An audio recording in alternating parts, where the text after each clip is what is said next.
Welcome back to another episode on Nori Factory. Today we'll be working on the billet block. I've got the gearbox bolted up to the clutch to do, and then we've got to get all that back up in the car. There's a bit of wiring we need to run.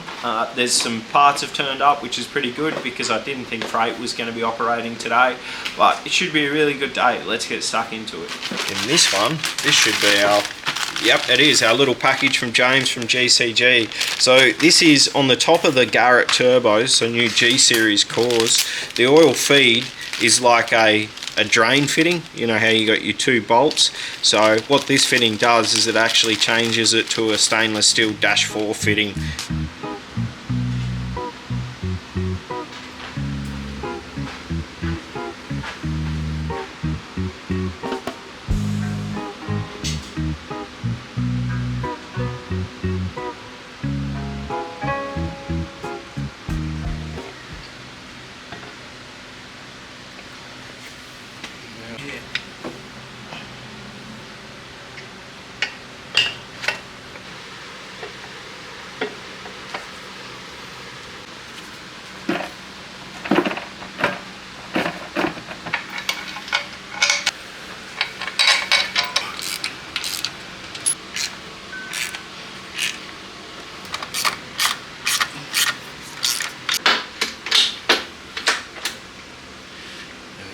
Neutral. So that was probably the easiest gearbox I've ever fitted. That thing just slid straight up and in and on. I did have to pull it in that last little bit. What I didn't show was I actually pushed it up on, bolted it down tight, and then I unbolted it, pulled it back out and checked the pilot bearing, check all my fingers. It's just a bit of a OCD thing I do. You don't need to do that, especially if you're confident everything's okay. But being that this is an aftermarket gearbox and you've got to do all your measurements and everything to make sure it fits, I did just pull it up, unbolt it, pull it back and make sure everything was fine. I tapped in the spigot bearing, the pilot bearing, just a fraction further. I just want to talk about the RB26 and 30 blocks with the all-wheel drive system. Now, when you start modifying these things and people put torque plates in, you'll often find when you put the torque plate in, or a block brace as they call it, which bolts in down along here, and you get it machined in to either go with your billet main caps. What happens though is they're about 1/2 inch thick, and what that does is when you put a 1/2 inch thick plate here, it actually adds on an extra thickness, or it lifts when you bolt your deckite up here, these bolt holes here don't line up. Now what you actually have to do it properly is you weld in these holes, grind them flat and then re-drill them. What a lot of guys do is they just run 4 bolts, so 1, 2, 3 and 4. It's these ones down here that don't match because you've got that extra thickness. Because you've got the extra strength in the billet block, you don't have to have that block brace. The brace is a part of this engine package. So all our bolt holes just line straight up and you can just bolt it in. Weight savings on this motor must be huge because I can move this engine around so easy just on my own. I reckon we've saved a quarter of the weight. I'd like to do the numbers and find out how much it is, but she's a good old girl. So the gearbox is on, looks absolutely sick. Can't get a better package than that. The Hollinger bolted up to a billet block. Ooh, I just felt my dick move. With the 6-speed Hollinger sequential, I actually have the number display for the gear that we're in, which I'm just running the wires for now. But I'm just doing with some nice little P-clamps, so just running the P-clamps to keep the wiring out of the way. It's very thin wiring, but it's quite tough wiring, so I'm not going to worry about putting it in a big loom. Then I've got a Deutz plug there to connect that one which goes up to this wiring loom, which will go up into the dash, and then we've got a display. So it's pretty cool. It'll be awesome to see what gear we're in. It's quite a big display. I'll show you it here now. When I say big, it's kind of small, and that'll display 1 to 6 in bright red, which is pretty cool. If you haven't seen it, you can jump on the Hollinger website and I'll show you all about it. So they really are awesome gearboxes, these Hollingers. They are.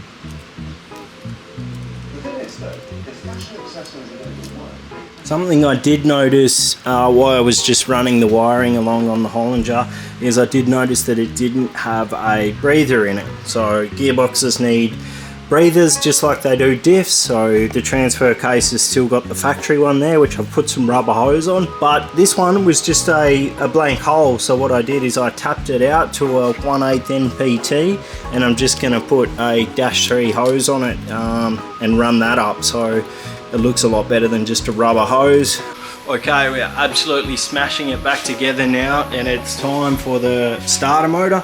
So this starter motor here, it's not an OEX brand, but this is a genuine Nissan starter motor for the R32 GTR from Kudos Motorsports one. So this is a Ridgy-Dig Nissan starter motor for the GTRs. Now I'm not sure how this is gonna go. Let's have a look here. So, look at that, perfect.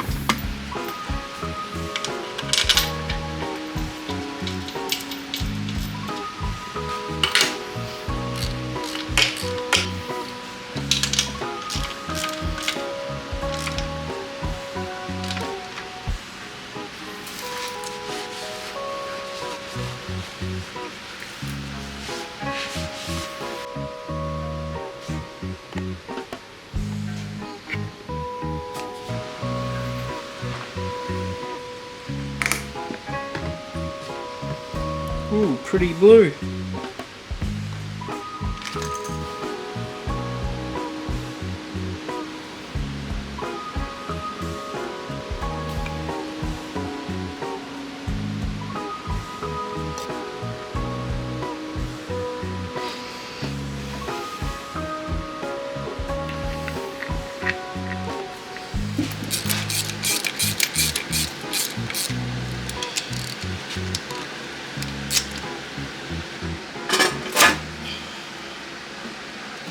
Just put 2 low profile head bolts in there. One of them I've still got the spring washer behind because I don't need as much clearance on this side, but this side I had to use Loctite. I didn't want to use Loctite into an aluminium billet block, but couldn't run a spring washer, and I have just shaved a fraction off that there, but it all clears now perfectly. I'm leaving this bung loose because that will be a -16 crankcase breather up to another catch can. So I haven't figured out where we're going to put that catch can or how we're going to do it.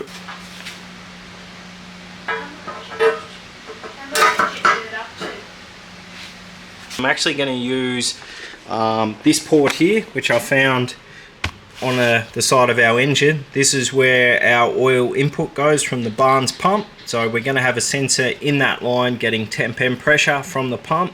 Then also I thought it'd be a really good idea just to remove this bung and fit a sensor there which just does the block pressure. So what I'll actually do is I'll actually run a 1/8 NPT or a -10 orb to a 1/8 NPT bung, and then run a short tube like a -3 or a -4 tube to our oil sensor block, which will be here. So this is something new for me. I haven't ever done this before, but I think it's a really good idea. Now what I'm going to do is I'm going to mount this on the car somewhere away from the block so there's no disturbances. So I'm just going to have an oil pressure, so not temp, just a constant pressure, and that'll come from that section there. I'll have the map pressure mounted in here, which will come from a good port from on the other side of the butterflies. So we don't want this, the collector side, we want this side here, so it'll come from this vacuum line, which I've already put this line through there, so that'll go to that. So if we have a look here, grab one of our Raceworks OPS 509. It's a combination sensor, so it does pressure and temp. What we can do is if we go through here and we grab our -10 orb, that then reduces it to a 1/8 NPT. So we can run this sensor in this bung. So as well as all the oil pressure sensors on the block and from the pump, we're also going to have an oil pressure regulator by Turbo Smart, a -4 one on the way to the turbo. This is where we're going to have our oil supply to the turbo. That's a -4 fitting. So to that we'll have a Turbo Smart oil pressure regulator, and in that we will also run a sensor so we know what pressure is going to the turbo.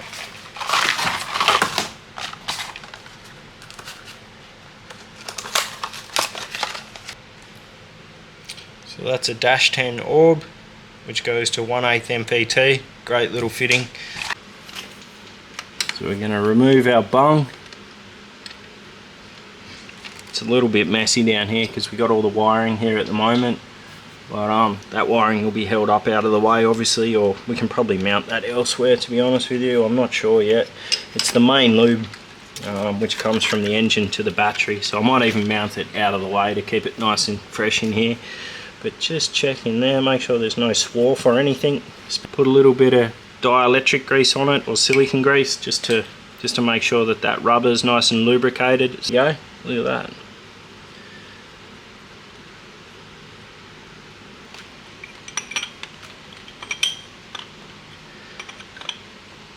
Once we got the dash 10 orb in the block, we can get a 1/8 MPT to dash 3, just a little fitting, and then we can run that line, just a bit of dash 3 Teflon hose, to our,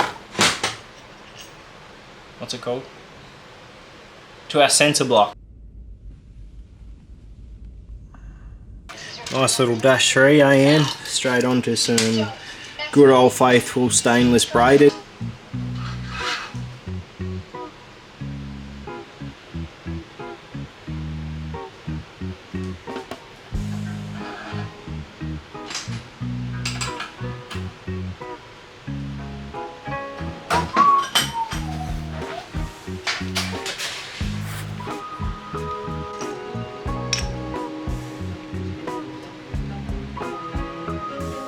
Before I put the motor up, I thought I'd just tidy the air conditioning down pipe or drain hose. So those things are heritage now, you can't get them anymore. Oh, there we go, just put a nut insert in and then just a nice Allen key hex head bolt with a Raceworks hose clamp.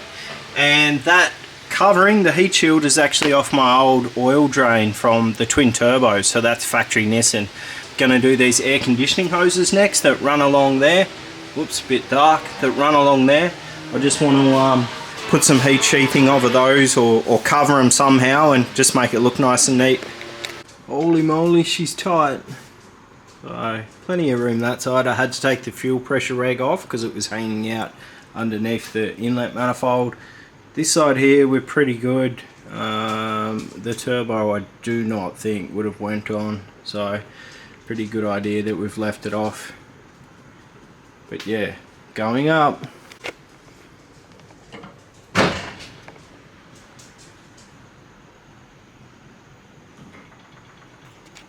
So lowered it down.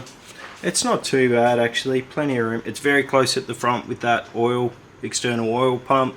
The Nismo manifold's got heaps of room. The turbo definitely wouldn't have fitted if I had it on. And it's very tight at the back there, just because of the pulley at the front moving the motor back slightly. The Hollinger fits just sweet. It's actually smaller than the standard gearbox, so no problems there. But it's time to get our spacers, so get our little shims to put in to lower the subframe down slightly, so I'll do that now. One thing I damn well forgot, and it's getting late now, I think we're about to pack up and go home, because I forgot about the transmission crossmember shims. So there's a heat shield, genuine heat shield, and then I've also got brand new Nissan inserts for the crossmember. Mine were old and taggy, old and daggy, and just wore out, so we got some beautiful brand new genuine ones there. I don't use the genuine rubbers though, that's the only thing we don't use genuine. I have swapped over to, I think it's, I don't know, oh, white line. They're white line bushes, so they do a really nice rubber bush.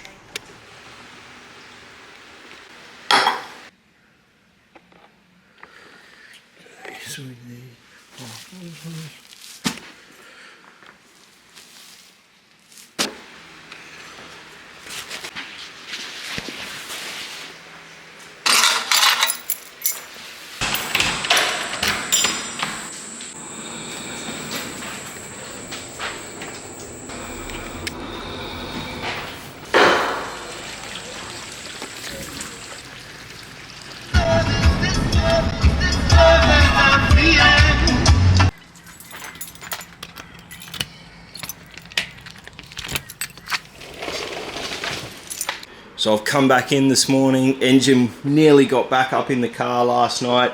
there was just something that I forgot on my behalf, and that was the Crossmember bushes that I went over with last night.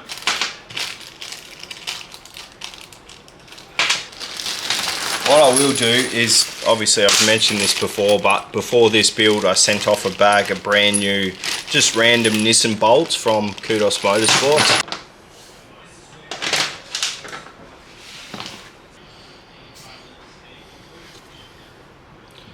That's mint.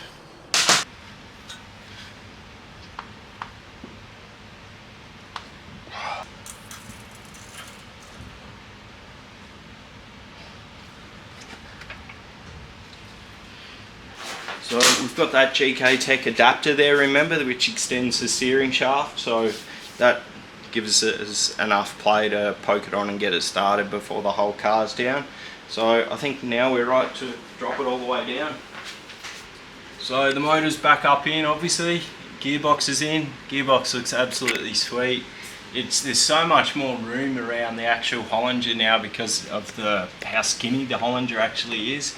A couple of little things that I noticed was when we put the Hollinger on the gearbox Crossmember, we also need to lower that now, so I've got to make some spaces up just to space that down. But it was a little bit tricky getting up in. The Hollinger needed to be spaced correctly. I should have realised that because we're lowering the motor, we're also going to change the geometry of the transmission, so I had to make up some spaces just to lower the back of the transmission. So nice and easy. The amount of room that you save just from having a single turbo to twins plus the weight saving is just incredible. Like this, looking up from the bottom, you can get up into the block. I can get to all my fittings underneath the manifold. It's definitely a no-brainer. If you've got an authentic GTR, then I would say stay twins because you can get some awesome Garrett twins. But if you're not worried about keeping it authentic, I would ditch the twins, go for a nice single, good response and a little bit more power. It's New Year's Eve now, so hopefully by the time this video goes up, everyone's staying safe and having fun and bringing on the new year. Because of New Year's, we do have a sale still on the Norrie Factory shirts, so jump online and grab yourself an awesome shirt. Still got plenty of sizes and most of the designs in stock. We've also done a Raceworks AN tooling kit on the Norrie Factory website, which includes all your spanners and some vice jaws for $50 off. And there's of course some Norrie Factory t-shirts which are still up on there, so grab yourself a bargain, get some t-shirts, get some cool Raceworks stuff. Oh, and also on the websites we've got our bucket hats, so if you're into bucket hats, these Norrie Factory ones are pretty sweet. Anyway guys, don't forget to like, comment and subscribe, we appreciate the support.